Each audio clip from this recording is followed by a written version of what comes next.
Bonjour, bienvenue sur la construction de Wessenheim et de son extension. Alors une petite vidéo un peu rapide aujourd'hui pour vous parler de plusieurs choses. J'ai pas fait de vidéo la semaine dernière parce que je me suis consacré à faire un pré-montage pour une interview sur la chaîne LF Modélisme qui va apparaître aujourd'hui vers 10 h. Ensuite, après, j'ai eu un petit problème à cet endroit-là, exactement à cet endroit-là. Il y avait normalement prévu de mettre 2 aiguilles courbes T-Lig, et il se trouve que ces produits sont pas du tout adaptés pour cette partie-là du réseau, parce qu'elles sont super chiantes à fiabiliser. Et donc du coup, j'ai un peu changé mon fusil d'épaule et j'ai commandé 2 aiguilles Rocco en code 83 R4 R5 qui ne correspondent pas tout à fait au rayon de courbure qui devrait être là, mais je vais m'en contenter parce que c'est une partie qui sera pas visible. C'est une partie un peu complexe avec un échangeur et une traverse jonction double. Et je peux pas me permettre de passer mon temps à essayer de fiabiliser cette zone. Donc je préfère prendre des appareils de voix qui soient un peu broadcast, beaucoup plus simples à fiabiliser que les produits T-Lig qui, dans ce cas-ci, ne va pas du tout bien fonctionner. Donc je vais pas commencer à me faire des cheveux blancs sur cette connerie. Je veux un truc qui fonctionne. Donc du coup, pas d'aiguille T-Lig. J'en ai enlevé une. L'autre, je l'ai même pas montée parce que c'était la merde. Voilà. Ensuite, après, hop, on passe de l'autre côté.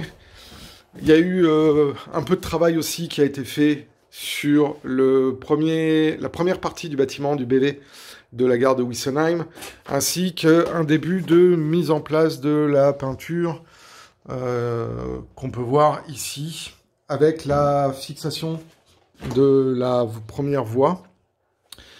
Sa déco, alors là il reste encore pas mal de choses à faire en weathering et en patine.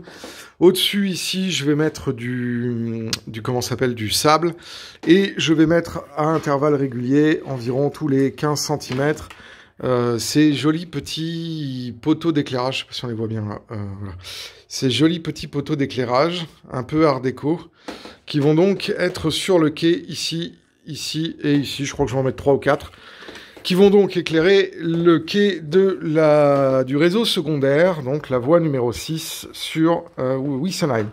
Ensuite, après, j'ai commencé à faire aussi une vidéo sur la digitalisation de cette bestiole-là, avec la platine, mais j'ai pas eu le temps de terminer parce que j'ai aussi pas mal de travail professionnel.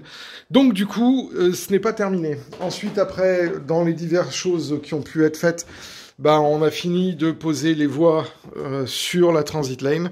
Donc maintenant, la transit lane est intégralement posée. Il reste plus qu'à faire le câblage.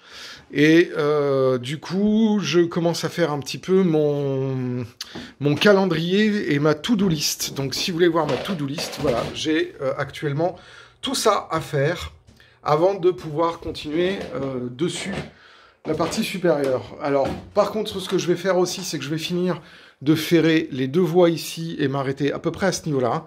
Comme ça, les 3 voies avant l'arrivée de la bifurcation seront mises en place.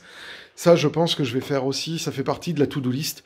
Je vais faire ça cette semaine. Dès que j'aurai reçu les aiguilles, je pourrai m'occuper et terminer l'hélice nord et câbler l'hélice nord. Il ne me restera plus que les SADEC 4 à mettre en place. J'ai aussi mis en place ici les 2 SADEC 4 dans leur position définitive.